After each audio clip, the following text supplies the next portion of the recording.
نحمده ونصلي على رسوله الكريم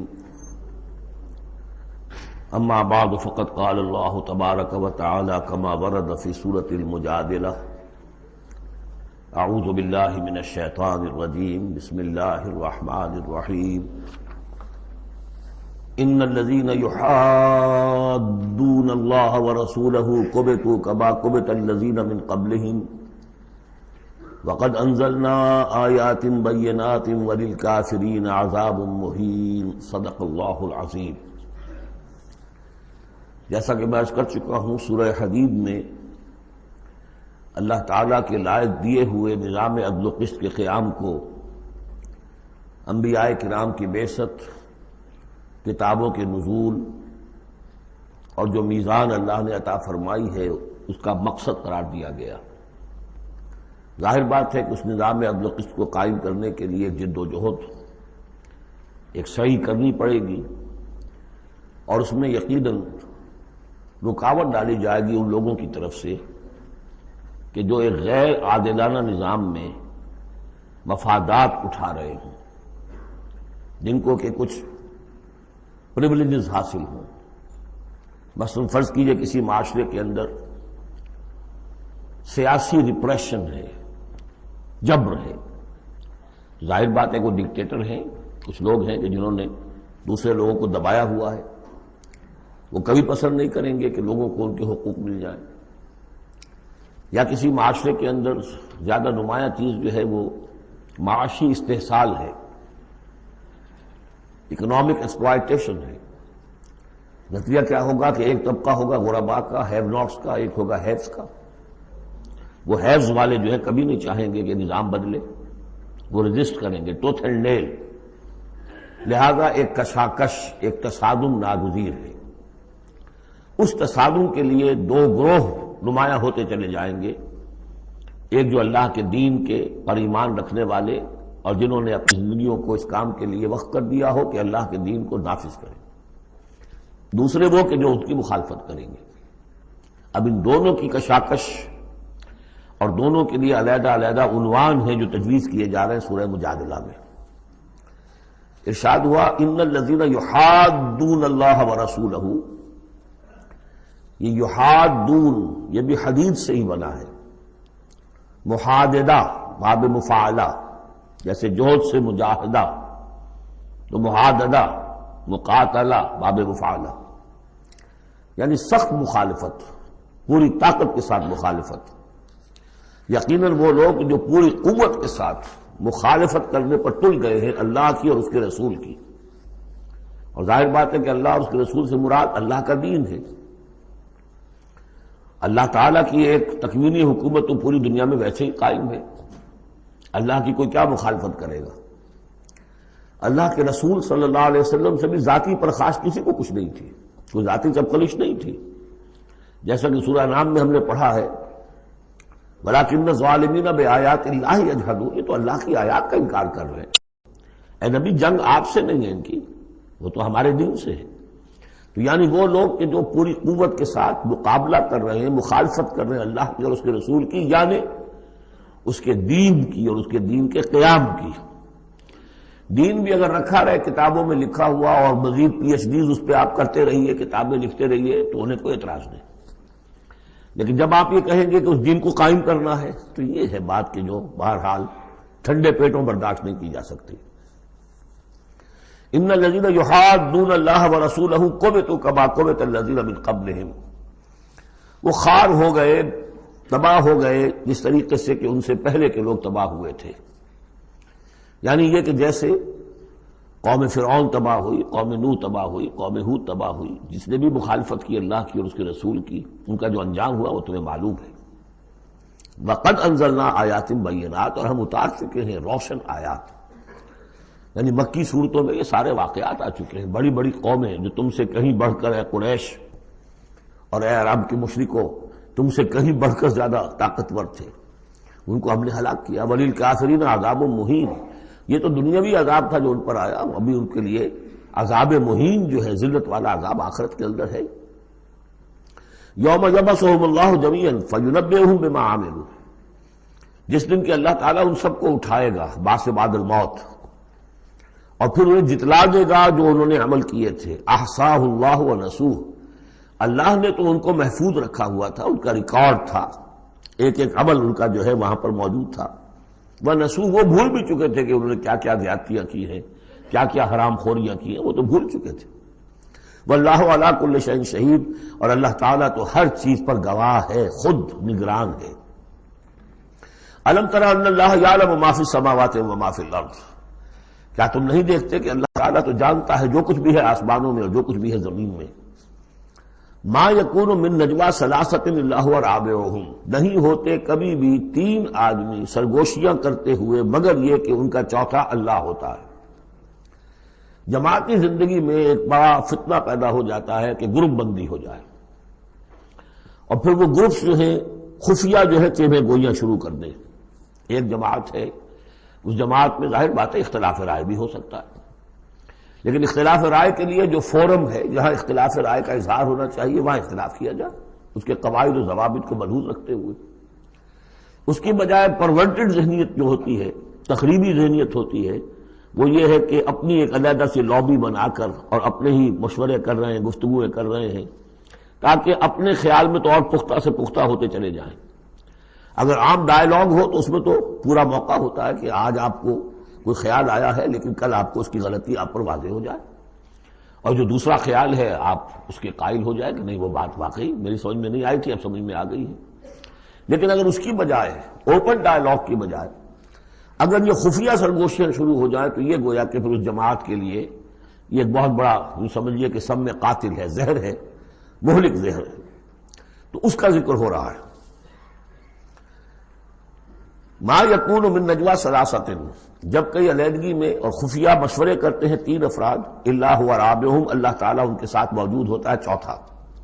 ولا خمسۃ الا هو سادسهم، نہیں ہوتے کوئی پانچ مگر یہ کہ ہوتا ہے اللہ چھٹا. ولا ادنی من ذلک، ادنا کیا ہوگا، دو ہوں گے ثلاثہ سے نیچے تو ان کے ساتھ تیسرا اللہ ہے. ولا اکثر، اس سے زائد ہو تب بھی اگر وہ خفیہ میٹنگز ہو رہی ہیں اور خفیہ سرگوشیاں ہو رہی ہیں تو اللہ تو ان کے ساتھ ہے. ہوا معہم اینما کانوا، یہ وہی الفاظ آ گئے جو سورہ حدید میں بھی آئے تھے. ہوا معکم اینما کنتم، الا ہوا معہم اینما کانوا، وہ تو موجود ہوتا ہے ان کے ساتھ جہاں کہیں بھی ہوں. ثم ینبئہم بما عملوا، پھر ان کو بتا دے گا، جتلا دے گا جو کچھ کہ انہوں نے عمل کیا تھا قیامت کے دن. ان اللہ بکل شیء علیم، یقینا اللہ ہر چیز کا علم رکھتا ہے. الم تر الی الذین نہوا عن النجوی، کیا تم نے دیکھا نہیں کہ وہ لوگ کہ جنہیں منع کیا گیا تھا نجوا سے. یہ آیت جو ہے سورہ نساء میں آ چکی ہے، آیت نمبر 114. لا خیر فی کثیر من نجواہم، اب اس سے ثابت ہو گیا کہ یہ سورہ مجادلہ اس کے بعد نازل ہو رہی ہے، اس لیے کہ اس کے بارے میں اشارہ کیا جا رہا ہے کہ ان کو منع کیا گیا تھا نجوا سے. ثم یعودون لما نہوا عنہ، پھر بھی وہ اعادہ کر رہے ہیں، دوبارہ اسی شے کا ارتکاب کر رہے ہیں جس سے وہ روکے گئے تھے. یہ منافقین تھے کہ جو سرگوشیاں کرتے تھے، علیحدہ جا کر باتیں کرتے تھے، اسکیمیں بناتے تھے. کبھی وہ جن کے ساتھ ان کے دوستانہ تعلقات تھے یہود میں سے ان کے پاس جاتے تھے، کبھی آپس میں میٹنگیں کرتے تھے. وَيَتَنَاجَوْنَ بِالْإِثْمِ وَالْعُدْوَانِ وَمَعْصِيَتِ الرَّسُولِ، اور وہ جو سرگوشیاں کرتے ہیں وہ گناہ کے بعد کی کرتے ہیں، زیادتیوں کی کرتے ہیں، اور رسول کی معصیت، رسول کی نافرمانی. یہ سورہ نساء جب ہم پڑھ رہے تھے تو میں نے آپ سے عرض کیا تھا، یاد ہوگا کہ منافقین پر بہت شاذ گزرتا تھا کہ ہم رسول کی اطاعت کریں، ہم اللہ کو مانیں گے، اللہ کی کتاب میں جو بات آ جائے گی اس پہ عمل کریں گے، لیکن یہ کیا ضروری ہے، یہ تو ہماری طرح کے ایک انسان ہے. پھر ہم سورہ قتال میں دیکھ چکے ہیں کہ انہوں نے از خود ایک مہم جوئی شروع کر دی ہے. کیا ضرورت تھی یہ چھیڑ چھاڑ کیوں کی قریش کے ساتھ، کیوں جنگوں کا سلسلہ شروع کیا جس کے لیے کہ یہ مصیبت جو ہے بڑھتی چلی گئی. لہذا ان کے اوپر جو شاق گزر رہا تھا وہ تھا رسول کی اطاعت و معصیت الرسول، رسول کی نافرمانی. وَإِذَا جَاءُوكَ حَيَّوْكَ بِمَا لَمْ يُحَيِّكَ بِهِ اللَّهُ، اور جب وہ آپ کے پاس آتے ہیں تو آپ کو دعا وہ دیتے ہیں کہ جو اللہ نے آپ کو نہیں دی ہے. یہ ہم پڑھ چکے ہیں، سورہ نساء ہی میں یہ مضمون آیا تھا. تحیہ، عربوں کے ہاں سب سے بڑی دعا یہ تھی کہ حیاک اللہ، حیاتی ہوئے، اللہ تعالیٰ تمہاری زندگی دراز کرے، طویل کرے، اچھی زندگی دے. تو اس طرح کی بات ہے. لیکن وہ جب آتے تھے اس کے بعد اسلام میں اب جو گریٹنگز ہیں وہ السلام علیکم. لیکن وہ جب آتے تھے تو السلام علیکم، السلام علیکم، سام کے معنی موت ہے، اے نبی آپ پر موت پڑے، اے مسلمانوں تم پر موت پڑے۔ لہذا وَإِذَا جَاءُوكَ حَيَّوْكَ بِمَا لَمْ يُحْيِكَ بِهِ اللَّهُ وَيَقُولُونَ فِي أَنفُسِهِمْ۔ اب دیکھیے نفسیاتی بات ہے، دل ہی دل میں وہ کہتے تھے پھر لولا يعذبنا الله بما نقول، اللہ ہمیں عذاب کیوں نہیں دے رہا ہمارے اس کہنے پر۔ اس کا کیا مطلب ہے؟ یہ رسول نہیں ہے۔ اگر رسول ہوتے تو ہماری اس گستاخی پر فوراً ہماری زبانیں کھینچ لیتا اللہ تعالیٰ۔ یہ ہے وہ چیز جس سے کہ ہم نے سورہ حدید میں دیکھا تھا کہ پھر وہ جو تھوڑی بہت پونجی ایمان کی ہوتی ہے وہ بھی برف کی طرح پگھلنی شروع ہو جاتی، زائل ہونی شروع ہو جاتی۔ ایک شرارت کی، السلام علیکم یا رسول اللہ کہا، پھر اس کے بعد ہمیں پکڑ تو کوئی نہیں ہوئی۔ اس کا مطلب یہ اللہ کے رسول نہیں ہے۔ اللہ کے رسول ہوتے تو اللہ اپنے رسول کی یہ توہین اور یہ استہزاء کا بھی برداشت نہ کرتا۔ حسبہم جہنم، ان کے لیے تو اب جہنم ہی کافی ہے، موضوع ہے۔ یصلونہا، اس میں وہ داخل ہوں گے، فبئس المصیر، اور بہت برا ٹھکانہ ہے۔ یا ایھا الذین آمنوا اذا تناجیتم، اے اہل ایمان جب تمہیں کوئی سرگوشی کرنی ہو، علیحدہ جا کر بات کرنی ہو، فلا تتناجوا بالاسم والعدوان ومعصیۃ الرسول، تو دیکھو کسی گناہ کے کام کے لیے کوئی مشورہ ہو رہا ہے، اسکیم بن رہی ہے، کہیں کسی پر زیادتی کرنے کے لیے کوئی مشورہ کر رہا ہے خفیہ، یا رسول کی مخالفت، رسول کے احکام کی نافرمانی کی، یہ تمہاری سرگوشی کا موضوع نہیں ہونا چاہیے۔ وَتَنَاجَوْا بِالْبِرِّ وَالتَّقْوَىٰ، ہاں علیحدہ جا کر کسی کو کوئی بات سمجھانی ہے تو نیکی کی تلقین کرو، بھلائی کی تلقین کرو، صدقہ و خیرات کی تلقین کرو۔ وَاتَّقُوا اللَّهَ الَّذِي إِلَيْهِ تُحْشَرُونَ، اور دیکھو اس اللہ سے ڈرتے رہو، اس کا تقوی اختیار کرو جس کی طرف کہ تمہیں لازماً جمع کیا جائے گا۔ اِنَّمَا النَّجْوَىٰ مِنَ الشَّيْطَانِ، یہ نجوہ جو ہے یہ شیطانی عمل ہے، یہ شیطان کا کام ہے، یہ اس کی تحریک پر اور اسی کی طرف سے اس کے لیے تمہیں موٹیویشن ملتی ہے۔ لِيَحْزُنَ الَّذِينَ آمَنُوا، تاکہ اہل ایمان جو ہیں وہ رنجیدہ ہوں۔ ایک تو یہ کہ یہ ساری ان کی اسکیمیں جو ہوتی تھی وہ اسی لیے ہوتی تھی مسلمانوں کو نقصان پہنچانا، ظاہر بات ہے کہ نقصان پہنچے گا وقتی اور عارضی طور پر، تو طبع بشری کی بنا پر کچھ نہ کچھ رنج اور افسوس تو ہوگا۔ اور ایک اس میں اور بات بھی نفسیاتی یہ ہے کہ فرض کیجئے کہ آپ نے دیکھا 3-4 آدمی ادھر خسر پسر کر رہے ہیں، تو خام خواہ آپ کو خیال ہوتا ہے کہ یہ میرے بارے میں کوئی بات کر رہے ہیں، اور اس سے کہ آپ کی طبیعت پر ایک الٹا اثر ہوتا ہے۔ کبھی کبھی خاص طور پر ایسا بھی ہوتا ہے کہ آپ کی طرف کسی نے دیکھ بھی لیا مسکرا کے، اور یہ در حقیقت انہیں ستانے کے لیے، چڑھانے کے لیے۔ لِيَحْزُنَ الَّذِينَ آمَنُوا، تاکہ اہل ایمان جو ہے وہ حزن سے دو چار ہوں، دلگیر ہوں، دل گرفتہ ہوں۔ وَلَيْسَ بِضَارِّهِمْ شَيْئًا، حالانکہ یہ شیطان کوئی ضرر نہیں پہنچا سکتا انہیں کچھ بھی، إِلَّا بِإِذْنِ اللَّهِ، مگر اللہ کے اذن سے۔ اللہ کی طرف سے کوئی آزمائش آنی ہے تو آئے گی، کوئی روک نہیں سکتا، لیکن شیطان اپنے ارادے سے، اپنے اختیار سے کوئی ضرر نہیں پہنچا سکتا۔ وَعَلَى اللَّهِ فَلْيَتَوَكَّلِ الْمُؤْمِنُونَ، اور اہل ایمان کو توکل کرنا چاہیے صرف اللہ پر۔ اہل ایمان کا توکل اور بھروسہ یہ کچھ نہیں ہوگا ان کے کیے، تم اپنا فرض ادا کرو، اللہ تعالیٰ تمہارے ساتھ ہے۔ یا ایھا الذین آمنوا اذا قیل لکم تفصحوا فی المجالس فافصحوا یفصح اللہ لکم، یہ بھی ان منافقین کا طرز عمل تھا کہ مجالس میں جب حضور کی عام مجلس ہے تو اس میں 3-4 آدمی ذرا قریب ہو کر ایک گچھا سا بن کر بیٹھے ہوئے، اور جو بات ہو رہی ہے حضور فرمائے ساتھ ساتھ کو فقرے بھی چست کرتے جا رہے ہیں۔ پھر یہ کہ وہ علیحدہ بیٹھتے تھے کہ ہمارے فقرے کے سچے مسلمان نہ سن لے کہیں، تب تو پکڑ ہو جائے گی ہماری۔ تو گویا کہ ایک گچھا سا بن کر وہ بیٹھے ہوئے ہیں، بہت قریب قریب ہو کر، اپنا ایک علیحدہ سالقہ بنا کر۔ تو اس کے لیے اگر ان سے کہا جاتا کھل کر بیٹھو، اس طریقے سے یہ جگہ جگہ پر علیحدہ گروپ بنا کر نہ بیٹھو، کھل کر بیٹھو، معلوم ہو کہ ایک اجلاس ہے، ایک اجتماع ہو رہا ہے۔ فافصحوا، تو تم کھل کے بیٹھا کرو، اللہ تعالیٰ تمہارے لیے کشادگی پیدا کر دے گا۔ بڑی عمدہ انداز ہے نصیحت کا۔ وَإِذَا قِيلَ انشُزُوا فَانشُزُوا يَرْفَعِ اللَّهُ الَّذِينَ آمَنُوا مِنكُمْ، اور جب کہا جائے کہ اٹھ کھڑے ہو تو چلے جایا کرو، اٹھ جایا کرو۔ یہ بھی ہوتا تھا کہ ایک میٹنگ ہے، مشورہ ہے، گفتگو ہوئی ہے، کوئی مسئلہ طے ہو گیا ہے، اب یہ ہمیں اقدام کرنا ہے، یہ فیصلہ کرنا ہے۔ اب یہ کہ جب مجلس برخاست ہوئی وہ بیٹھے ہوئے وہیں پر کچھ ایک گروپ بنا کر، اب اس کے اوپر تبصرے ہو رہے ہیں۔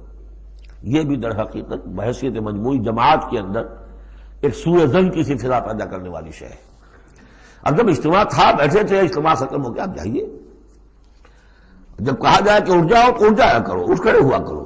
یرفع اللہ الذین آمنوا منکم، اللہ تعالیٰ تم میں سے جو واقعی اہل ایمان ہے ان کے درجات بلند کرے گا. والذین اوتوا العلم درجات، اور جن کو اللہ تعالیٰ نے علم دیا ہے، حقیقی علم دیا ہے، ان کے درجات بلند کرے گا. واللہ بما تعملون خبیر، اور اللہ تعالیٰ جو کچھ تم کر رہے ہو اس سے باخبر ہے. یا ایھا الذین آمنوا اذا ناجیتم الرسول فقدموا بین یدی نجواکم صدقہ. اہل ایمان جب تم رسول سے کوئی تنہائی میں بات کرنا چاہو تو ذرا اپنی اس علیحدگی کی بات سے پہلے کوئی صدقہ دیا کرو. اب اس کا بھی پس منظر سمجھیے، یہ چیزیں سمجھ میں نہیں آ سکتی اگر جماعتی ایک شکل سامنے نہ ہو اور اس میں ایک جد و جہد کی شکل. ہوتا کیا ہے کہ کچھ لوگ وہ اپنی حضور سے قرب ظاہر کرنے کے لیے اور اپنی حیثیت کو علیحدہ ممیز کرنے کے لیے، حضور ذرا مجھے آپ سے علیحدگی میں بات کرنی ہے تاکہ لوگ دیکھ لیں یہ کوئی بڑا چودھری ہے، بڑا اہم آدمی ہے، یہ علیحدگی میں جا کے بات کر رہا ہے. تو بڑا یعنی یہ کہ حضور کو بھی اس پر اعتماد ہے، اور وہ اپنی ایک نمایاں حیثیت ظاہر کرنے کے لیے. اور جو ان میں منافق تھے، جو عبداللہ ابن ابی کے بارے میں آپ کو بتا چکا ہوں کہ جب حضور جمعے کا خطبہ دینے کھڑے ہوتے تھے تو پہلے صف میں ہوتا تھا، پہلے کھڑا ہو جاتا تھا خود، اور کہہ رہے لوگوں دیکھو توجہ سے سنو، یہ اللہ کے رسول ہے، تاکہ اس کی اپنی حیثیت ایک ظاہر ہو جائے کہ وہ یہاں کا چودھری ہے. اور وہ تھا مدینے کا چودھری، اس لیے کہ خزرج کا سردار تھا، اور خزرج بڑا قبیلہ تھا، اور طے کر چکے تھے اہل مدینہ کہ اسے بادشاہ بنا لیں گے، اپنا نظام بنائیں گے، چونکہ بہت عرصہ ہو گیا تھا انہیں باہم لڑتے ہوئے اوس اور خزرج کو. اب وہ چاہ رہے تھے کوئی ایک نظام ہو جائے، ہمارا بھی ایک بادشاہ ہو کوئی. اور اس کے لیے تاج بن چکا تھا، بس تاج پوشی باقی تھی کہ حضور تشریف لے آئے جو بے تاج بادشاہ بن گئے. اب اس کے جو بادشاہی کے خواب تھے سارے کے سارے جو ہیں وہ ختم ہو گئے، لہذا اس کے اندر دشمنی اول روز سے تھی. تو وہ بھی اپنی اس حیثیت کو ظاہر کرنے کے لیے کھڑے ہو کر کہتا تھا. اسی طرح یہ کہ اذا ناجیتم الرسول، تو اب آپ نے چونکہ مال سے جو ہے محبت بہت تھی، حضور نے کہا کہ پہلے کو صدقہ دے کر پھر ذرا آ کے حضور سے بات کیا کرو. ٹیکس لگا دیا اللہ تعالیٰ نے حضور سے علیحدہ گفتگو کا. اب وہ تو اس سے پہلوتی کر گئے، اور تھا صرف یہی بتانا تھا کہ یہ لوگ جو بہت ان کو مال سے اتنی محبت ہے کہ کوئی صدقہ دے کر اور پھر حضور سے علیحدہ گفتگو کرنے کے لیے کوئی آمادہ نہیں ہوا ان میں سے. حضرت علی کہتے ہیں رضی اللہ تعالیٰ عنہ، میں واحد شخص تھا جس نے حضور سے تنہائی میں گفتگو کے لیے آپ سے وقت مانگا اور صدقہ جو ہے اس کو پیش کیا. لیکن اللہ تعالیٰ نے جلد ہی اس حکم کو جو ہے منسوخ بھی کر دیا. یہ حکم بہت جلدی منسوخ ہوا ہے. یا ایھا الذین آمنوا اذا ناجیتم الرسول فقدموا بین یدی نجواکم صدقہ ذالک خیر لکم واطہر، یہ تمہارے لیے بہت بہتر بھی ہے اور بہت پاکیزہ بات ہے. فإن لم تجدوا فإن اللہ غفور رحیم، ہاں اگر تم غریب ہو، تمہیں نہیں تمہارے پاس کوئی شے ہے تو اللہ تعالیٰ غفور اور رحیم ہے. یہ گنجائش رکھتی تھی. لیکن ظاہر بات ہے منافقین تو غریب نہیں تھے، وہ تو متمول لوگ تھے، مرفع الحال لوگ تھے. اس کے بعد فرمایا اشفقتم ان تقدموا بین یدی نجواکم صدقات، کیا تم ڈر گئے اس سے کہ رسول کے ساتھ اپنی تنہائی کی بات اور ملاقات سے پہلے کوئی صدقہ دو. فَإِذْ لَمْ تَفْعَلُوا وَتَابَ اللَّهُ عَلَيْكُمْ، تو جب تم نے یہ نہیں کیا تو اللہ تعالیٰ نے بھی تمہاری توبہ کو قبول کیا، تم پر نظر عنایت فرمائی. فَأَقِیمُوا الصَّلَاةَ وَآتُوا الزَّکَاةَ وَأَطِیعُوا اللَّهَ وَرَسُولَهُ، تو بس ٹھیک ہے نماز قائم رکھو، زکوٰۃ ادا کرو اور اللہ اور اس کے رسول کی اطاعت کرتے رہو. وَاللَّهُ خَبِیرٌ بِمَا تَعْمَلُونَ، اللہ باخبر ہے اس سے کہ جو تم کر رہے ہو. تو یہ حکم آیا بہت عارضی طور پر اور بہت جلد ختم بھی کر دیا گیا. لیکن یہ کہ اس سے وہ لوگ نمایاں ہو گئے کہ جو پہلے بہت ہی بار بار آتے تھے اور علیحدہ سے مشورے کرتے تھے اور اپنی ایک حیثیت جو ہے اس کا اظہار اس طریقے سے کیا کرتے تھے، جب اس حکم کے بعد چند دن تک وہ نہیں آئے تو معلوم ہو گیا ہوگا اور پھر ان کو بھی شرم آئی ہوگی کہ اب دوبارہ ہم وہ کام نہ کریں. الم تر الی الذین تولوا قوما غضب اللہ علیہم، کیا تم نے غور نہیں کیا کہ وہ لوگ کہ جنہوں نے دوستی گانٹھی ہے ان سے کہ جن پر اللہ کا غضب ہے. یہاں مراد کون ہے؟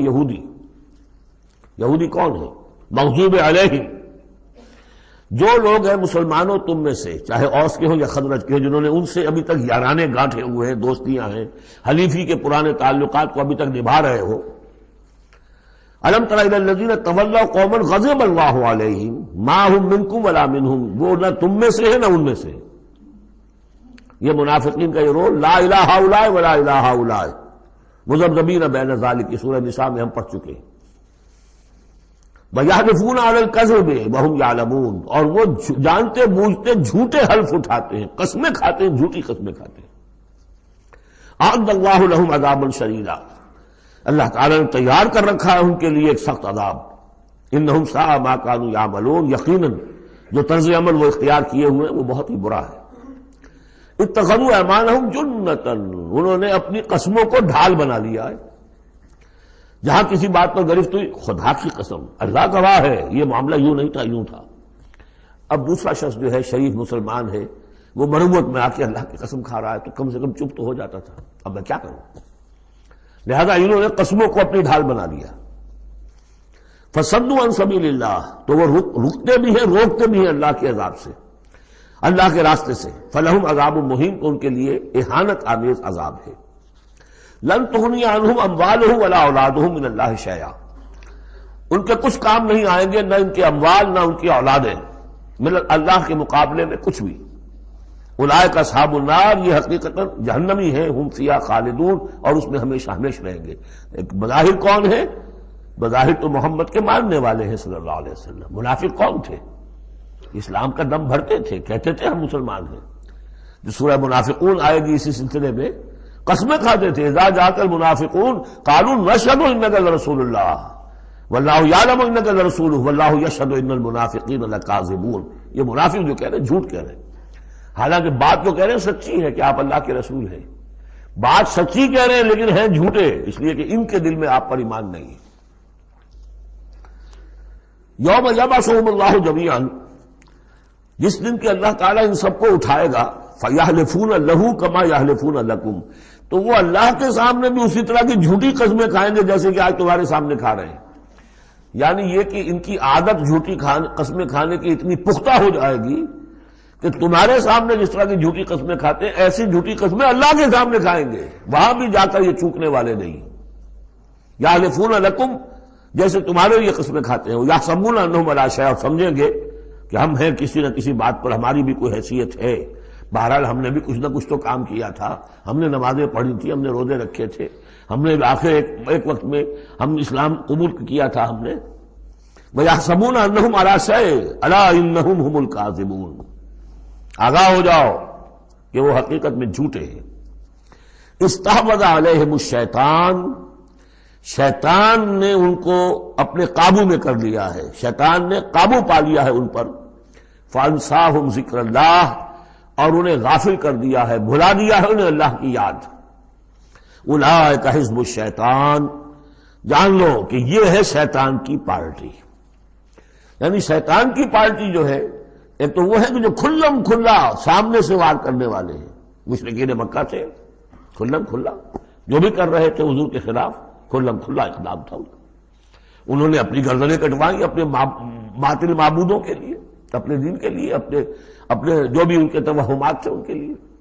ایک یہ تھے یہودی، اور تیسرے تھے جو مسلمانوں کے اندر یہ ففتھ کالمسٹ عنصر جو تھا کہ جو منافقین پر مشتمل تھا. ان کا اور معاملہ کھل کر آئے گا مزید اگلی صورت میں سورہ حشر میں. یہ وہ لوگ ہیں جو مسلمانوں کے اندر ہوتے ہوئے حزب الشیطان کے اصل میں رکن تھے. اولئک حزب الشیطان الا ان حزب الشیطان هم الخاسرون، آگاہ ہو جاؤ کہ یہ شیطان کی پارٹی والے جو ہیں حقیقت میں یہی ہوں گے خسارے میں، یہی رہیں گے گھاٹے میں، یہی ہوں گے تباہ و برباد. اب یہ سائملٹینیس کنٹراسٹ ہے. جب حزب الشیطان کی یہ کارروائیاں اور ان کے یہ مختلف علامتیں بیان کر دی گئیں تو حزب اللہ کا ذکر ہو رہا ہے. ان الذین یحادون اللہ ورسولہ اولئک ورسولہ اولئک فی الاذلین، ابھی انہی کا ذکر جاری ہے. یقیناً وہ لوگ جو مخالفت کر رہے ہیں اور ایڑی چوٹی کا زور لگا رہے ہیں، یحادون اللہ ورسولہ اولئک فی الاذلین، یہ لوگ ہوں گے جو سب سے زیادہ ذلیل ہو کر رہیں گے، سب سے زیادہ ذلیل اذل. اور سمجھ لیجئے کہ یہی بات سورہ نساء میں ہے، ان المنافقین فی الدرک الاسفل من النار. یقیناً منافقین جو ہے وہ آگ کے سب سے نچلے طبقے میں ہوں گے. اب وہ مضمون آ گیا ہے جو اس سے پہلے سورہ صافات میں بھی آ چکا ہے اور بہت اہم ہے یہ مضمون. اور اہم مضامین میں نے کئی مرتبہ عرض کیا قرآن مجید میں کم سے کم 2 جگہ ضرور ہوتے ہیں. کتب اللہ لاغلبن انا ورسلی، اللہ نے طے کر دیا ہے، لکھ دیا ہے، میں لازماً، میں اور میرے رسول غالب آئیں گے۔ سورہ صافات میں ہم پڑھ چکے ہیں وَلَقَدْ سَبَقَتْ كَلِمَتُنَا لِعِبَادِنَا الْمُرْسَلِينَ إِنَّهُمْ لَهُمُ الْمَنْصُورُونَ وَإِنَّ جُنْدَنَا لَهُمُ الْغَالِبُونَ۔ یہ بات تو ہماری طرف سے پہلے ہی سے طے شدہ ہے کہ جنہیں بھی ہم رسول بنا کر بھیجیں گے ان کے بارے میں ہمارا یہ قانون ہے، اٹل ہے۔ وَلَقَدْ سَبَقَتْ كَلِمَتُنَا لِعِبَادِنَا الْمُرْسَلِينَ إِنَّهُمْ لَهُمُ الْمَنْصُورُونَ، کہ یقیناً ان کی مدد کی جائے گی۔ وَإِنَّ جُنْدَنَا لَهُمُ الْغَالِبُونَ، وہ تو ہمارا لشکر ہے، حزب اللہ ہے، ہماری پارٹی ہے، رسول اور اس کے ساتھی وہ تو ہماری پارٹی ہے، ہمارا لشکر لازماً غالب آئے گا۔ یہاں بھی فرمایا ان الذین یحادون اللہ ورسولہ اولئک فی الاذلین، وہ تو نہایت ذلیل ہوں گے۔ کتب اللہ لاغلبن انا ورسلی، اللہ نے لکھ دیا ہے کہ میں اور میرے رسول غالب آ کر رہیں گے۔ ان اللہ قوی عزیز، بے شک اللہ تعالیٰ زبردست ہے، زور آور ہے۔ اب اس میں جو لٹمس ٹیسٹ آ رہا ہے حزب اللہ میں ہے کون، اس میں جو سب سے بڑی بات ہے وہ یہ کہ اپنے سابقہ رشتوں کو، چاہے وہ باپ ہو، بیٹا ہو، بھائی ہو، حلیف ہو، دوست ہو، اگر وہ ایمان نہیں لایا اور آپ کے ایمان کی تلوار نے آپ کے اور اس کے درمیان کے رشتے کو کاٹ دیا، تب تو آپ حزب اللہ میں ہیں، اور اگر وہ رشتہ جو ہے لگا رہا آپ کے ساتھ تو آپ حزب اللہ میں نہیں ہیں۔ لٹمس ٹیسٹ یہ ہے، یکسو ہونا۔ لا تجد قوما یؤمنون باللہ والیوم الآخر یوادون من حاد اللہ ورسولہ، تم نہیں پاؤ گے ان لوگوں کو جو حقیقتاً ایمان رکھتے ہوں اللہ پر اور یوم آخر پر کہ وہ محبت کر رہے ہیں ان سے جو مخالفت کرتے ہیں اللہ کی اور اس کے رسول کی۔ سیدھی سی بات ہے۔ ایک وہ کفار ہیں جو انرٹ ہوں، پیسو ہوں، آپ کے خلاف کوئی اقدام نہ کر رہے ہوں، اسلام کے خلاف ان کا معاملہ علیحدہ ہو جائے گا، یہ سورہ ممتحنہ میں آئے گا۔ لیکن وہ لوگ جو ایکٹیو ہیں، ریزسٹ کر رہے ہیں، اسلام کے خلاف جدوجہد کر رہے ہیں، اگر ان کے ساتھ بھی کوئی دوستی کا رشتہ ہے تو پھر حزب اللہ سے آپ خارج ہو گئے۔ لا تجد قوما یؤمنون باللہ والیوم الآخر یوادون من حاد اللہ ورسولہ، نہیں پاؤ گے تم کسی بھی شخص کو جو ایمان رکھتا ہو اللہ پر اور یوم آخر پر کہ وہ محبت کی پیگے بڑھا رہا ہو ان سے کہ جن کی مخالفت ہے اللہ سے اور اس کے رسول سے۔ وَلَوْ كَانُوا آبَاءَهُمْ، خواہ وہ ان کے باپ ہوں، او ابناہم یا ان کے بیٹے ہوں، او اخوانہم یا ان کے بھائی ہوں، او عشیرتہم یا ان کے رشتہ دار ہوں۔ اب وہی نوٹ کر لیجیے آیت سورہ توبہ کی آیت نمبر 24، قل ان کان آباؤکم وابناؤکم واخوانکم وازواجکم وعشیرتکم واموال اقترفتموها وتجارۃ تخشون کسادها ومساکن ترضونها احب الیکم من اللہ ورسولہ وجہاد فی سبیلہ۔ اللہ کی محبت کے تو آپ بڑے دعوے کر سکتے ہیں، رسول کی محبت کے، رسول کے عشق کے بڑے بڑے دعوے آپ کر سکتے ہیں، لمبے لمبے جلوس نکال سکتے ہیں، بڑی بڑی محفل بیعت منعقد کر سکتے ہیں، نعتوں کے اندر زمین آسمان کے کلامیں ملا سکتے ہیں۔ اصل میں جو ٹیسٹ ہوگا کہ واقعتاً اللہ سے اور اس کے رسول سے محبت ہے یا نہیں ہے تو جہاد فی سبیلہ سے ہوگا، وہ تو ٹھوس ہے۔ تو اگر وہ 8 چیزوں کی محبت ان 3 چیزوں کی محبت سے بڑھ گئی، فتربصوا، تو جاؤ اور انتظار کرو، حتی یاتی اللہ بامرہ، یہاں تک کہ اللہ اپنا فیصلہ سنا دے۔ واللہ لا یہدی القوم الفاسقین، اللہ ایسے ناہنجاروں کو ہدایت نہیں دیتا۔ تقریباً اس کی ہم بدن آیت ہے یہ، لا تجد قوما یؤمنون باللہ والیوم الآخر یوادون من حاد اللہ ورسولہ ولو کانوا آباءہم او ابناءہم او اخوانہم او عشیرتہم اولئک کتب فی قلوبہم الایمان وایدہم بروح منہ۔ یہ وہ لوگ ہیں جن کے دلوں میں اللہ نے ایمان لکھ دیا ہے۔ لکھ دینا کسی چیز کا پختہ کر دینا، طے کر دینا، لکھ دیا ہے، نقش فی الحجر، جیسے کہ پتھر میں لکیر ہو جائے، ایسا اللہ نے اس کو لکھ دیا ہے۔ وَأَيَّدَهُمْ بِرُوحٍ مِّنْهُ، اور پھر ان کی مدد کی ہے اللہ تعالیٰ نے اپنی طرف سے، اپنے غیب کے فیض سے، روح سے۔ اب یہ روح فرشتہ بھی ہو سکتا ہے، یا اللہ تعالیٰ کی طرف سے الہام بھی ہو سکتا ہے، تو جو بھی اللہ کی طرف سے جو غیر مرئی جو بھی مدد آتی ہے وہ سب وہ ہے. وَيُدْخِلُهُمْ جَنَّاتٍ تَجْرِي مِن تَحْتِهَا الْأَنْهَارُ خَالِدِينَ فِيهَا، اور وہ داخل کرے گا انہیں ان باغات میں جن کے دامن میں ندیاں بہتی ہوں گی اور جس میں وہ ہمیشہ ہمیش رہیں گے. رضی اللہ عنہم ورضوا عنہ، وہ اللہ سے راضی ہو جائیں گے اور اللہ ان سے راضی ہو جائے گا، یا یوں کہیے کہ وہ اللہ سے راضی ہو چکے اور اللہ ان سے راضی ہو چکا. اولئک حزب اللہ، اب یہ آیا ہے کنٹراسٹ، وہ حزب الشیطان، یہ حزب اللہ. اولئک حزب اللہ، یہ ہے اللہ کی پارٹی، اللہ کی جماعت. الا ان حزب اللہ هم المفلحون، آگاہ ہو جاؤ کہ یقیناً اللہ کی جماعت جو ہے وہی فلاح پانے والی ہے، اللہ کی پارٹی ہی کے لیے آخری کامیابی ہے. یہ مضمون اس سے پہلے سورہ مائدہ میں بھی آ چکا. فإن حزب اللہ هم الغالبون، وہاں آیا فإن حزب اللہ هم الغالبون، اللہ کی پارٹی ہی غالب آ کر رہے گی. لیکن دنیا میں غالب آ جانا در حقیقت اگرچہ یہ بڑی کامیابی ہے، لیکن سب سے بڑی کامیابی تو وہ فلاح ہے. اولئک الا ان حزب اللہ هم المفلحون، وہ انہیں کو فلاح ملنے والی ہے کہ جو اللہ کی پارٹی سے متعلق ہوں گے. اللہم ربنا اجعلنا منہم، اللہم ربنا اجعلنا منہم، اللہم ربنا اجعلنا منہم، آمین یا رب العالمین. سورۃ الحشر، بسم اللہ الرحمن الرحیم.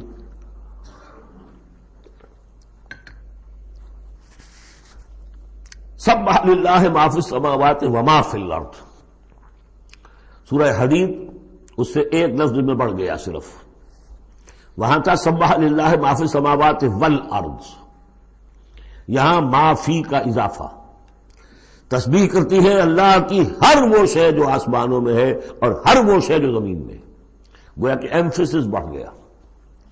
باقی وہی دو اسماء گرامی اللہ کے، وہو العزیز الحکیم، وہ العزیز ہے، زبردست ہے، اس کا اختیار مطلق ہے، اس میں کوئی چیکس اینڈ بیلنسز نہیں ہے، لیکن حکیم ہے، کمال حکمت والا.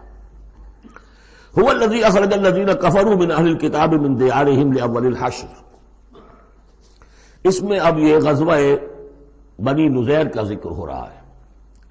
3 قبیلے تھے مدینے میں جب حضور تشریف لائے ہیں، بنو قینقاع، بنو نذیر، بنو قریظہ. سب سے پہلے ان تینوں سے معاہدہ ہو گیا.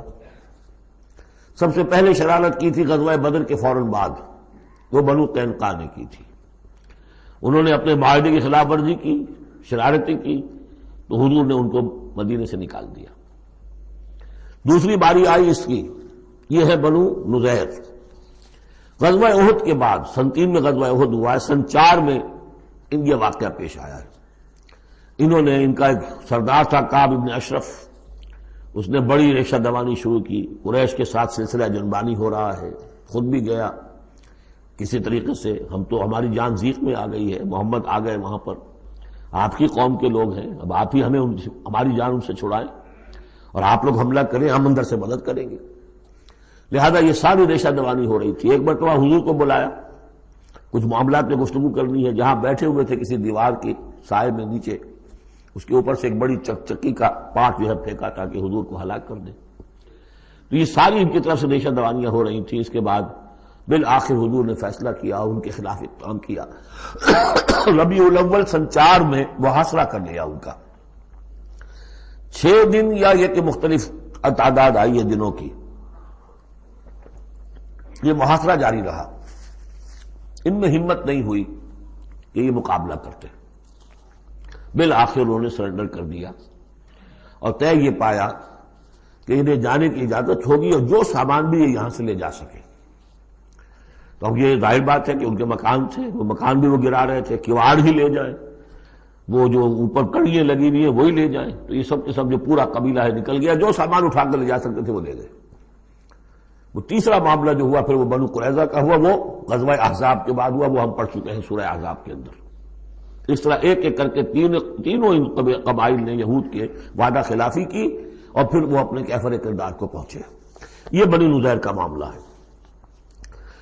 هو الذی اخرج الذین کفروا من اہل الکتاب من دیارہم، وہی ہے جس نے نکال باہر کیا ان کافروں کو جو اہل کتاب میں سے تھے ان کے گھروں سے، لاول الحشر، پہلے جمع ہونے کے وقت. یعنی مسلمان بھی سمجھتے تھے کہ اتنی آسانی سے نہیں ہوگا معاملہ، جنگ ہوگی، یہ سامنے آئیں گے، میدان میں آئیں گے، جنگ ہوگی، خونریزی ہوگی. ان لوگوں کی بھی بڑی بڑکیں تھیں، پہلے تو بہت بڑکیں مارتے تھے کہ ہم یہ کر دیں گے وہ کر دیں گے. مسلمانوں قریش سے تمہاری جنگ ہوئی ہے، اگر بھی ہم سے اگر معاملہ مقابلہ پیش آئے تو تمہیں معلوم ہوگا جنگ کسے کہتے ہیں وغیرہ وغیرہ. یہ سورہ بنی اسرائیل، سورہ آل عمران کے بالکل شروع میں اس کا تذکرہ ہے. لیکن یہ کہ اول الحشر، یا تو اس کا مطلب یہ ہے کہ پہلی ہی مرتبہ جمع ہوئے ہیں مسلمانوں نے، آ کے محاصرہ کیا اور نکل آئے اور ہتھیار رکھ دیے، یا اس سے مراد یہ ہے کہ پہلی مرتبہ تو یہ یہاں سے اب نکالے جا رہے ہیں، پھر ایک وقت آئے گا کہ یہ خیبر سے بھی کھڑے جائیں گے. حضرت عمر کے زمانے میں تو جزیرہ نما عرب کو خالی کرا دیا گیا عیسائیوں سے اور یہودیوں سے. پھر ایک اور حشر ہونے والا ہے، وہ قیامت کا حشر ہے. تو اول الحشر یہ ہے جو ہوا ہے، ان کے ساتھ پیش آیا. ما ظننتم ان یخرجوا، مسلمانوں تمہارا بھی گمان یہ نہیں تھا کہ وہ نکل جائیں گے اتنی آسانی سے. وظنوا، اور ان کا بھی یہ یقین تھا، انہم مانعتہم حصونہم، کہ ان کے جو قلعے ہیں وہ انہیں بچا لیں گے، ان کی حفاظت کریں گے، من اللہ، اللہ سے. فَأَتَاهُمُ اللَّهُ مِنْ حَيْثُ لَمْ يَحْتَسِبُوا، تو اللہ نے تو ان پر حملہ کیا وہاں سے جہاں سے انہیں گمان ہی نہیں تھا، یعنی ان کے دلوں میں روب ڈال دیا. باہر سے کچھ کرنے کی ضرورت نہیں اللہ کو، اللہ نے ان کے دلوں میں خوف پیدا کر دیا. وَقَذَفَ فِي قُلُوبِهِمُ الرُّعْبَ، ان کے دلوں میں اللہ تعالیٰ نے روب جو ہے وہ ڈال دیا. یخربون بیوتہم، دیکھ لو وہ خود اپنے گھر جو ہیں ان کی تخریب کر رہے ہیں، توڑ رہے ہیں، کوئی کیواڑ نکالنے کو، کوئی کھڑکی نکالنے کو، کوئی چوکٹ نکالنے کو، کوئی اور اوپر کے جو ہے کڑیاں اور شہتیر لے جانے کے لیے. یخربون بیوتہم بایدیہم، اپنے ہاتھوں سے بھی تخریب ہو رہی ہے، وایدی المومنین، اور اہل ایمان کے ہاتھوں سے بھی. فاعتبروا یا اولی الابصار، تو اے آنکھوں والو عبرت حاصل کرو. یہ گویا کہ سنایا جا رہا ہے بنو قریظہ کو بھی، جب تم رہ گئے ہو ایک رہ گیا، عبرت حاصل کرو. وَلَوْلَا أَن كَتَبَ اللَّهُ عَلَيْهِمُ الْجَلَاءَ، اگر اللہ تعالیٰ نے پہلے سے یہ لکھ نہ دیا ہوتا کہ ان کو جلا وطن کیا جائے گا، لَعَذَّبَهُمْ فِي الدُّنْيَا، تو انہیں اور سخت عذاب دیتا دنیا کی زندگی میں. وَلَهُمْ فِي الْآخِرَةِ عَذَابُ النَّارِ، اور آخرت میں تو ان کے لیے آگ کا عذاب ہے ہی. ذَلِكَ بِأَنَّهُمْ شَاقُّوا اللَّهَ وَرَسُولَهُ، یہ اس لیے کہ انہوں نے اللہ اور اس کے رسول سے مخالفت کی، زدم زدہ کی. وَمَن يُشَاقِّ اللَّهَ فَإِنَّ اللَّهَ شَدِيدُ الْعِقَابِ، اور جو اللہ کے ساتھ، جو اس کے ساتھ زدم زدہ کرے، اللہ کے ساتھ اللہ کی مخالفت پر کمر کس لے، تو تم سن لو کہ اللہ تعالیٰ تو پھر سزا دینے میں بہت سخت ہے. مَا قَطَعْتُم مِّن لِینَةٍ أَوْ تَرَكْتُمُوهَا قَائِمَةً عَلَىٰ أُصُولِهَا، جو بھی تم نے لینا، یہ ایک خاص قسم کے کھجور کا درخت ہوتا تھا لینا، ان کے جو یہ گڑھیاں تھیں، ان کے جو مکان تھے، حویلیاں تھیں، ان کے چاروں طرف جو ہے کھجوروں کے اس طرح کی بار سی جیسے لگی ہوئی تھی، ایک طرح کی فصیل کھجوروں کا درخت گھنے. تو جب مسلمانوں نے محاصرہ کیا تو بعض جگہوں سے انہوں نے کھجور کے یہ درخت کاٹے، اس لیے کہ حملہ کرنے کے لیے کھلی جگہ چاہیے تھی. تو انہوں نے پھر پروپیگنڈا بنایا، اسکینڈل بنا دیا، دیکھو یہ اللہ کے رسول بنے پھرتے ہیں اور یہ اہل ایمان، اور یہ درخت کاٹ رہے ہیں. تو یہاں اللہ تعالیٰ نے اہل ایمان کے اس اقدام کی طرف اس کا جواز عطا فرمایا ہے کہ یہ تم نے صحیح کیا، تو غلط کام نہیں کیا. ما قطعتم من لینۃ او ترکتموها، تم نے جو بھی وہ کھجور کے درخت کاٹے یا جو بھی تم نے چھوڑ دیے انہیں، قائمۃ علی اصولھا، جو اپنی جڑوں پر کھڑے ہوئے ہیں اب بھی، فباذن اللہ، یہ سب اللہ کے اذن سے ہوا ہے.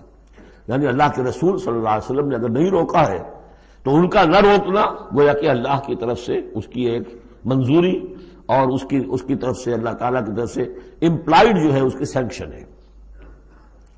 ما قطعتم من لینۃ او ترکتموها قائمۃ علی اصولھا فباذن اللہ ولیخزی الفاسقین، اور یہ اس لیے تھا تاکہ فاسقوں کو اللہ تعالیٰ رسوا کرے اور ذلیل و خوار کرے. اب اس سورہ مبارکہ کا یہ ایک اہم ترین مضمون آ رہا ہے، اور وہ ہے فے کا مال. مال غنیمت جب جنگ ہو اور جنگ کے نتیجے میں جو بھی مال ملے وہ مال غنیمت ہے. اس کا حکم سورہ انفال میں آ چکا. خمس جو ہے 5واں حصہ اللہ اور اس کے رسول کے لیے اور رسول کے قرابت داروں کے لیے اور مسکینوں کے لیے اور وابن السبیل اور مسافر کے لیے. 4 حصے تقسیم ہو جائیں گے مجاہدین کے مابین جنہوں نے جنگ میں حصہ لیا، اور ان میں سے جو سواری والے ہوں گے دوہرا حصہ، اور جو پیدل ہوں گے انہیں اکیلا. یہاں ذکر ہو رہا ہے کہ جنگ کی نوبت نہیں آئی، لہذا یہ مال فے ہے، یہ غنیمت نہیں ہے، یہ مال فے ہے، اور یہ کل کا کل اللہ اور اس کے رسول کا ہے.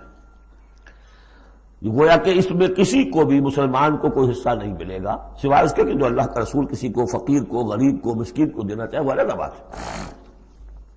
وما افاء اللہ علی رسولہ، اور جو مال کے ہاتھ لگا دیا ہے اللہ نے اپنے رسول کے، منہم ان سے یعنی بنو نذیر سے، فما اوجفتم علیہ من خیر ولا رکاب، تو دیکھو اے مسلمانوں تم نے ان پر نہیں دوڑائے نہ اپنے گھوڑے نہ اونٹ، ولکن اللہ یسلط رسلہ علی من یشاء، یہ تو اللہ کی حکمت ہے، مشیت ہے، اس کی قدرت ہے، اللہ تعالیٰ مسلط کر دیتا ہے اپنے رسولوں کو جس پر چاہتا ہے۔ یہ خاص قدرت خدا بندی سے کہ اللہ نے ان کے دلوں میں رعب ڈال دیا، انہوں نے خود آ کے سرنڈر کر دیا، تو تمہیں تو جنگ کرنے کی نوبت پیش نہیں آئی، لہذا یہ مال غنیمت نہیں ہے۔ وعلی کل شیء، واللہ علی کل شیء قدیر، اللہ تعالیٰ ہر چیز پر قادر ہے۔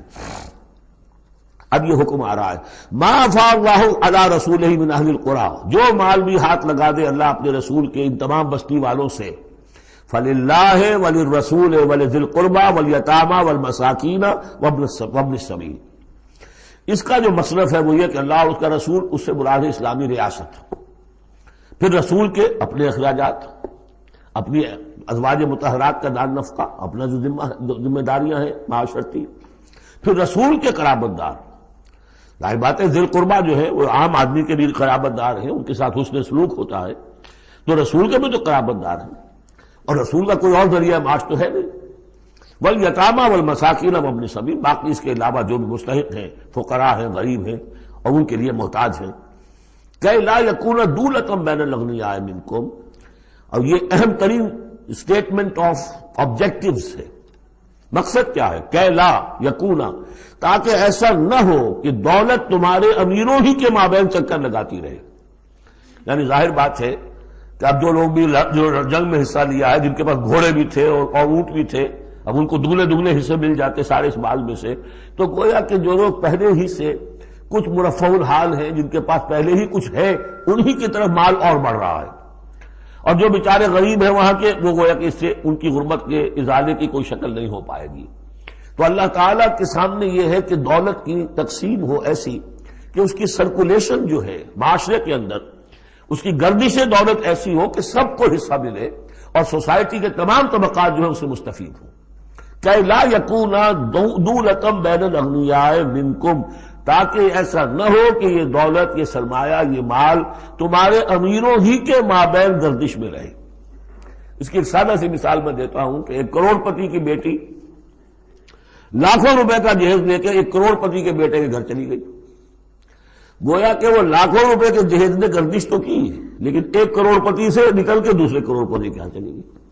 یہ دولت گردش کر رہی ہے اسی ایک اونچے طبقے کے اندر، انہی کے اندر جو ہے گردش ہو رہی، گردش ہے بھی اگر تو ان کے مابین۔ ہونا یہ چاہیے کہ یہ سوسائٹی کے تمام طبقات کے اندر اس کا نفوذ ہو رہا ہو، سب کو اس سے فیض پہنچ رہا ہو، تاکہ یہ جو اس قدر جو ہے اونچ نیچ ہے، اتنی عدم مساوات ہے، وہ ختم ہو۔ وہ مساوات کے تمام انسان بالکل برابر کر دیے جائیں، وہ تو نہ کبھی ہوئی ہے نہ ہو سکتی ہے، وہ تو کمیونزم بھی مر گیا اور ایک دن کے لیے بھی اس مساوات کو قائم نہیں کر سکا۔ یہ ضرور ہے کہ انہوں نے جو اتنا فرق و تفاوت تھا، وہ نہیں ہے کہ جو امریکہ میں آج بھی ہے اور اس وقت بھی تھا، وہ فرق و تفاوت وہاں نہیں تھا، لیکن یہ کہ بالکل برابر سپاہی اور سپہ سالار برابر تو نہیں ہو سکتے، کچھ نہ کچھ فرق تو ہوگا، لیکن یہ کہ ایسا نہ ہو کہ معاشرے کے ایک طبقے میں ایک طرف تو احتیاج ہی احتیاج بڑھتی چلی جائے، بھوک ہو، احتیاج ہو، جس کے لیے کہ یہاں تک فرمایا حضور نے قاد الفقر ان یکون کفرا، فقر جو ہے احتیاج وہ انسان کو کفر تک پہنچا دیتی ہے۔ اور حضرت شاہ ولی اللہ دہلوی رحمۃ اللہ علیہ نے، وہ میں سمجھتا ہوں کہ اس دور جدید میں جو بھی معاشی مسائل کی پیچیدگیاں پیدا ہونے والی تھی، اس کا بڑا گہرا فہم جو تھا سب سے پہلے جس عالم دین کو ہوا ہے وہ شاہ ولی اللہ دہلوی ہے۔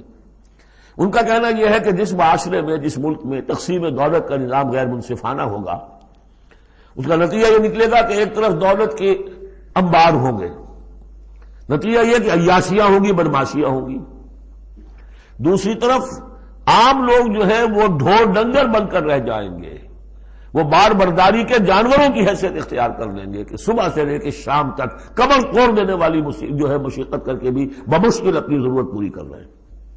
تو گویا کہ یہ غیر مساوی نظام تقسیم دولت جو ہے یہ دو دھاری تلوار ہے، ادھر بھی کاٹ رہی ہے، ادھر بھی کاٹ رہی ہے۔ جدھر ایکومولیشن آف ویلتھ ہو رہی ہے ادھر عیاشیاں ہیں، بدماشیاں ہیں، ادھر جو بھی کچھ ہو رہا ہے اللہ تللے ہیں، نمود و نمائش کے لیے خرچ کیا جا رہا ہے، اس سے اور جو ہے دل پھٹ رہے ہیں۔ کسی بڑے سیٹ صاحب کی بیٹی کی شادی ہے اور پوری کوٹھی بقعہ نور بنی ہوئی ہے، ایک ایک پتے کے ساتھ انہوں نے لگا رکھا ہے ایک ایک بلب، اور دوسری طرف اس سیٹ کا کوئی نہ کوئی شوفر بھی ہے، کوئی اس کا کھانا پکانے والا ہے، کوئی چوکیدار ہے، کوئی مالی ہے، اور اس کے گھر میں بچی جو ہے بوڑھی ہو رہی ہے اور اس کا ہاتھ پیلا نہیں ہو سکتا، اس لیے کچھ نہیں ہے اس کے پاس۔ تو ان ملازمین کے دل میں ان کی محبت پیدا ہوگی یا نفرت پیدا ہوگی؟ انما یرید الشیطان ان یوقع بینکم العداوۃ والبغضاء، شیطان تو چاہتا ہے تمہارے مابین دشمنی اور بغض کے جذبات پیدا کرے، اور وہ پیدا ہو رہے ہیں۔ دوسری طرف فقر ہے، کاد الفقر ویکون کفرا، تو اس میں یہ ہے کہ ضرورت ہے کہ لا یکون دولۃ بین الاغنیاء منکم، نظام ایسا ہونا چاہیے کہ منصفانہ عادلانہ تقسیم ہو دولت کی، اور اس طرح سے مستقل طبقات بن کر نہ رہ جائے۔ وما آتاکم الرسول فخذوہ، اب ظاہر بات ہے کہ اس وقت فوری طور پر تو بڑا دھکا لگا ہوگا نا، اوس اور خزرج کے مسلمان جو تھے وہ جب آئے تھے محاصرہ کیا تھا، توقع انہیں یہ ہوگی کہ مال غنیمت میں سے ہمیں ملے گا، تو فوری طور پر یہ سمجھ لیں آخر انسان تھے، فرشتے تو نہیں تھے نا، تو انہیں یقیناً کوئی دھکا سا لگا ہوگا، شوق پہنچا ہوگا، لہذا اب اس کے لیے جو بھی ایک ایمان کو ان کے جو ہے اپیل کیا جا رہا ہے، وما آتاکم الرسول فخذوہ، اور دیکھو جو رسول تمہیں دے دے وہ لے لو، وما نہاکم عنہ فانتہوا، اور جس چیز سے روک دے رک جاؤ، واتقوا اللہ، اللہ کا تقوی اختیار کرو، ان اللہ شدید العقاب، اللہ تعالی سزا دینے میں بہت سخت ہے۔ للفقراء، اب بیان ہوا کہ جب یہ بیت المال میں چلا جائے گا تو رسول نے تو اپنے اوپر فقر لازم کیا ہوا ہے، رسول نے تو اپنی بیویوں کے نفقہ بڑھانے کی بجائے ایلا کر لیا تھا، سورہ احزاب میں ہم سب پڑھ آئے ہیں۔ رسول یہ کس کو دے گا؟ للفقراء المہاجرین الذین اخرجوا من دیارہم، وہ مہاجر جو تندست ہیں، کہ جو نکال دیے گئے اپنے گھروں سے، اموالہم، اور اپنے اموال سے، انہیں سب کچھ چھوڑ کر آنا پڑا۔ یبتغون فضلا من اللہ ورضوانا، وہ تو اللہ کے فضل کے متلاشی ہیں، تلاش کر رہے ہیں، حاصل کرنا چاہتے ہیں اللہ کا فضل اور اس کی رضا، وینصرون اللہ ورسولہ، اور وہ اللہ اور اس کے رسول کی مدد کر رہے ہیں۔ وَلِيَعْلَمَ اللَّهُ مَن يَنصُرُهُ وَرُسُلَهُ بِالْغَیبِ، یہ ہم پڑھ چکے ہیں۔ اللہ دیکھنا چاہتا ہے کون ہے وہ جو اللہ کی مدد کرتے ہیں اور اللہ کے رسول کی مدد کرتے ہیں غیب میں ہونے کے باوجود۔ تو یہ لوگ جو ہے جان ہتھیلیوں پر رکھ کر آ گئے، مکے کو انہوں نے چھوڑ دیا، اپنے گھر بار وہاں چھوڑے ہوئے ہیں، اپنے بال بچوں کو چھوڑا ہوا ہے، تو ان کے لیے کوئی چیز نہیں ہے، تو اب اس میں سے مال فے میں سے ان کا حصہ ہوگا۔ للفقراء المہاجرین الذین اخرجوا من دیارہم واموالہم ویبتغون فضلا من اللہ ورضوانا وینصرون اللہ ورسولہ اولئک هم الصادقون، یقیناً وہ لوگ سچے ہیں، انہوں نے اپنا سچا ہونا ثابت کر دیا، صادق الایمان ہونے کا ثبوت دے دیا۔ والذین تبوؤا الدار والایمان من قبلہم، اور جو لوگ گھروں میں آباد تھے اور جن کو پاس ایمان بھی تھا ان سے پہلے، یعنی ان کے آنے سے پہلے، یعنی انصار مدینے میں جو پہلے سے آباد تھے اور ان کے دلوں میں بھی ایمان پیدا ہو چکا تھا، وہ جب یہ مہاجرین آئے ہیں تو ان کا طرز عمل کیا تھا؟ جن کے دلوں میں ایمان تھا، یحبون من ہاجر الیہم، انہوں نے قطعاً گراں نہیں محسوس کیا کہ یہ ہجرت کر کے لوگ آ گئے ہیں، ہماری معیشت پر بوجھ بن جائیں گے، ہمارے لیے جو ہے یہ آبادی جو ہے اتنی بڑی اور بڑھ رہی ہے، ان کے پاس کوئی دولت نہیں ہے، سرمایہ نہیں ہے، کوئی انویسٹمنٹ نہیں کر سکتے، تو بجائے اس کے کہ وہ یہ محسوس کریں کہ ہمارے اوپر تو یہ بہت بڑا بوجھ آ گیا، یحبون من ہاجر الیہم، وہ تو محبت کرتے ہیں ان سے جنہوں نے ہجرت کی ہے، ان کی طرف آئے ہیں ان کے ہاں، ولا یجدون فی صدورہم حاجۃ مما اوتوا، اور وہ نہیں پاتے اپنے سینوں کے اندر کوئی بھی حاجت، کوئی تنگی اس چیز پر کہ جو انہیں دی جا رہی ہے، کہ انہیں کیوں دیا جا رہا ہے، نہیں ہوگا، اس لیے کہ ان کے دلوں میں ایمان ہے، اللہ تعالیٰ نے ان کو ایمان کی دولت سے بہرہ ور کیا ہے۔ یہ جیسا کہ میں نے عرض کیا کہ انصار میں سے جن حضرات کو توقع تھی کہ اب یہ سارا مال و اسباب جو چھوڑ کر گئے ہیں بنو نذیر، اس میں سے ہمیں بھی حصہ ملے گا، اور جب یہ طے ہو گیا کہ یہ سارا مال فے ہے، یہ مال غنیمت ہے ہی نہیں، تو آخر فوری طور پر تو ایک دھکا سا لگا ہوگا۔ یہ ساری آیات در حقیقت ان کی تشفی کے لیے، تسکین کے لیے، ان کے جذبہ ایمان کو اپیل کرتے ہوئے اللہ اور اس کے رسول کے حوالے سے بات کی جا رہی ہے، اور جو بھی ان کے اندر ایمان تھا در حقیقت اس کا اعتراف کرتے ہوئے کہ والذین تبوؤا الدار والایمان من قبلہم یحبون من ہاجر الیہم، وہ تو محبت کرتے ہیں ان لوگوں سے جو ہجرت کر کے ان کے ہاں آ گئے ہیں، ولا یجدون فی صدورہم حاجۃ مما اوتوا، اور انہیں ہرگز کوئی تنگی محسوس نہیں ہوتی اس معاملے پر کہ جو انہیں دیا جا رہا ہے مہاجرین کو. وَيُؤْثِرُونَ عَلَىٰ أَنفُسِهِمْ وَلَوْ كَانَ بِهِمْ خَصَاصَةٌ، اور وہ تو اپنے اوپر ترجیح دیتے ہیں دوسروں کو خواہ ان کے اپنے اوپر تنگی ہو. یعنی انصار بھی سب کے سب جو ہے وہ دولت مند تو نہیں تھے، ان میں بھی غریب بھی تھے، لیکن یہ کہ چاہے وہ خود تنگدست ہوں، لیکن یہ کہ وہ دوسروں کو ترجیح دیتے ہیں. انہوں نے اپنے مہاجر بھائیوں کے لیے ایثار کیا ہے، قربانی کی ہے. ایثار جو ہے اس کے معنی ہوتی ہے ترجیح کرنا، کسی کو مقدم رکھنا. یؤثرون علی انفسہم ولو کان بہم خصاصہ، اپنے اوپر ان کو ترجیح دے رہے ہیں اگرچہ ان کے اپنے ہاں بھی تنگ دستی ہے، خواہ ہو ان کے ہاں تنگ دستی. ومن یوق شح نفسہ فاولئک هم المفلحون، اور یقیناً جو کوئی بھی بچا لیا گیا اپنے جی کے لالچ سے وہ وہی ہے کہ جو فلاح پانے والے. یہ ترغیب و تشویق ہے انصار کے لیے کہ جن کو گویا کہ اس مال فے سے ان آیات کی روح سے بالکل محروم قرار دے دیا گیا، الا یہ کہ ان کے ہاں جو یتامہ ہو، مساکین ہو، ان کے لیے تو ظاہر بات ہے کہ وہ حصہ موجود ہے. اب جو آیت آ رہی ہے اس حصے کی وہ یہ ہے، بہت عظیم آیت اس پہلو سے ہے کہ اسی سے استدلال کیا حضرت عمر نے رضی اللہ تعالیٰ عنہ ہماری تاریخ کے ایک بہت اہم موقع پر، جبکہ خاصا اختلاف بھی اس میں پیدا ہو گیا تھا. پہلے وہ موقع سمجھ لیجئے جب حضرت عمر کے دور خلافت میں عراق فتح ہو گیا، شام فتح ہو گیا، ایران فتح ہو گیا، مصر فتح ہو گیا. تو ایک فرٹائل کریسنٹ کہلاتا ہے مڈل ایسٹ کا، بہت زرخیز علاقہ. درمیان میں تو اگرچہ عراق کے اور شام کے ایک بڑا صحرا ہے، لیکن ایک کریسنٹ پاتا ہے، بہت فرٹائل ایریا. اب یہ جو مجاہدین تھے، صحابہ کرام کتنے تھے؟ چند ہزار. ان کی طرف سے مطالبہ ہوا کہ یہ ساری زمینیں یہ مال غنیمت ہے، 1/5 رکھیے بیت المال کے لیے، 4/5 ہمارے اندر تقسیم کر دی. اگر ایسا ہو جاتا تو تاریخ انسانی کی عظیم ترین جاگیرداری پیدا ہو جاتی، پورا ملک تقسیم ہو جاتا چند ہزار صحابہ کے اندر. اس سے بھی آگے بڑھ کر اس میں امپلائڈ یہ بھی تھا کہ ان ملکوں کی تمام آبادی ہماری غلام ہے، تقسیم کر دیجیے انہیں. مال غنیمت میں جو غلام آتے تھے وہ تقسیم ہوتے تھے کہ نہیں؟ لونڈیاں آتی تھی تو غنیمت تقسیم ہوتی تھی کہ نہیں؟ یہ اتنا بڑا مسئلہ تھا، حضرت عمر رضی اللہ تعالیٰ عنہ نے اس پر غور کیا، اور ان کی رائے یہ ہوئی کہ یہ جو مال ہے یہ مال فے شمار ہوگا، مال غنیمت نہیں. مال غنیمت صرف وہ ہوگا جو کسی جنگ میں مارکے کے عین مقام پر جو چیز ملے گی، جو تلواریں دشمن کے ہاتھ سے آپ کے ہاتھ لگ گئیں، زرہیں ہیں اور سامان ہے، یا بیڑے بکریاں ہیں، ان کے بھی تو راشن ساتھ ہوتے تھے کہ نہیں، گھوڑے ہیں، اونٹ ہیں، یا وہاں جو پی او ڈبلیوز ہوں گے جو وہاں گرفتار ہوں گے، جو لڑنے والے، یا عورتیں اگر وہاں ساتھ ہوں گی وہ کنیزیں بنائی جائیں گی. تو جو محاذ جنگ پر جو مال آئے گا وہ تو غنیمت ہے. لیکن پورا ملک، اب جنگ تو ایک ہوئی ہے، نہاوند کی جنگ ہوئی ہے یا فلاں کسی اور کی جنگ ہوئی ہے، تو اس کے نتیجے میں تو پورا کا پورا ملک جو ہے کسی کے قبضے میں آ گیا. ساری حکومت جو تھی ابراہیم لودھی کی، پانی پت کی جنگ کے اندر وہ ہارا اور ساری حکومت جو ہے وہ اب بابر کی ہو گئی. تو اگر اس طرح کا کوئی معاملہ اس وقت سمجھا جاتا تو اب سارے کے سارے لوگ غلام اور ان کی عورتیں کنیزیں، جو چاہے کریں. اب اس پر جب حضرت عمر کی یہ رائے ہوئی، اور اس کے لیے دلیل یہ لائے تھے کہ انہوں نے فرمایا کہ یہ جو فے کا حکم چلا آ رہا ہے، اس میں ایک تو فرمایا گیا ما افاء اللہ علی رسولہ من اہل القری فللہ وللرسول ولذی القربى والیتامى والمساکین وابن السبیل. اگلی آیت میں فرمایا للفقراء المہاجرین الذین اخرجوا من دیارہم واموالہم. اسی کے ساتھ جوڑا انہوں نے اس آیت کو والذین جاؤوا من بعدہم، جو اور بعد میں آئیں گے. اب جو ظاہر بات ہے کہ یہ آج تو جتنے چند ہزار مسلمان تھے انہوں نے فتح کر لیا، اب اتنی بڑی امت ہے جو مسلمان بعد میں آئیں گے، اس کا مطلب ان کا تو کوئی حصہ رہا ہی نہیں.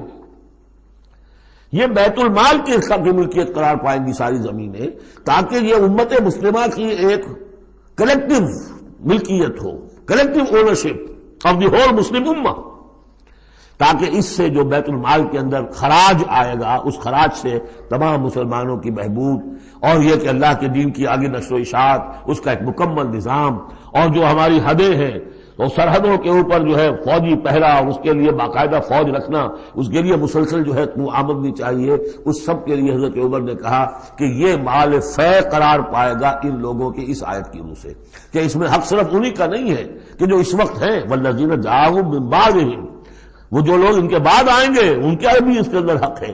اس آیت سے انہوں نے استدلال کیا رضی اللہ تعالی عنہ۔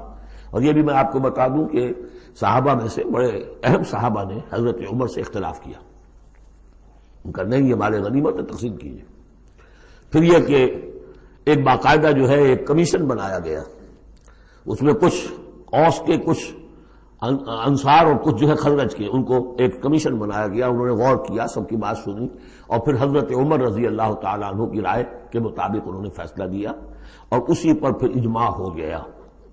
اور اس سے اب مسلمان ممالک کے اندر جو اراضی ہیں ان کی دو مستقل قسمیں بن گئی ہیں، ایک اراضی عشری، ایک اراضی خراجی۔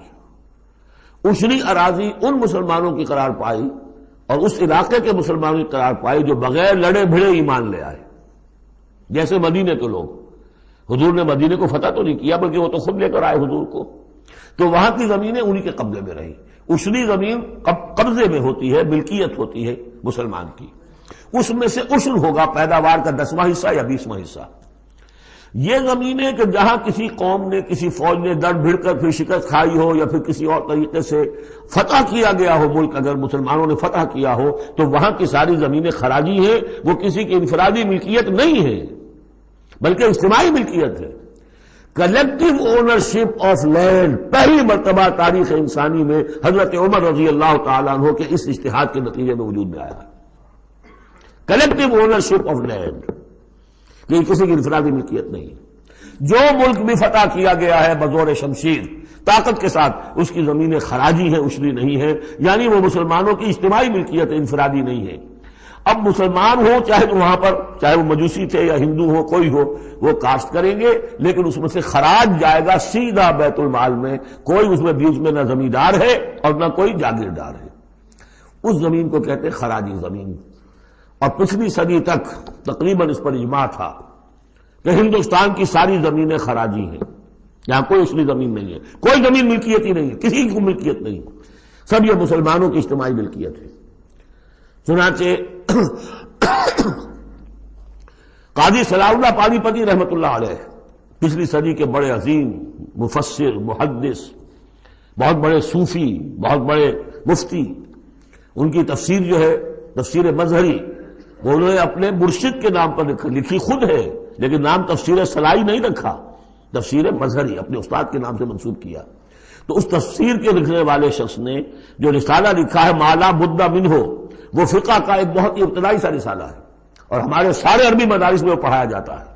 وہ فقہ کی تعلیم جو ہر مسلمان کو معلوم ہونی چاہیے، مالا بدھ منہ، اس میں صاف لکھا ہے ہندوستان میں کوئی زمین عشری ہے ہی نہیں، لہذا میں عشر کے مسائل اس میں لکھتا ہی نہیں۔